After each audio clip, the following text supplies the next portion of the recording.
Association है फबाटी, इसको सिंध हुकूमत ने तकरीबन 38 करोड़ रुपए डेवलपमेंट के कामों के लिए मुख्तस किए और उन पैसों को एसोसिएशन के हवाले किया।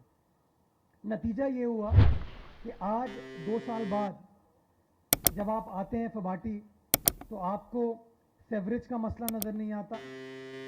सड़कों की तामीर का मसला नज़र नहीं आता, गंदगी का उस तरीके से मसला नज़र नहीं आता। और ये उस बात का मुंह बोलता सबूत है कि सिंध हुकूमत के दरवाजे कराची वालों के लिए खुले हुए हैं, हमारे ताजरों के लिए, सनतकारों के लिए खुले हुए हैं, क्योंकि सिंध गवर्नमेंट ये समझती है, पाकिस्तान पीपल्स पार्टी ये समझती है कि ताजिर, मजदूर, हुकूमत ये इस मुआशरे का एक अहम जुज़ है। और जब ये तीनों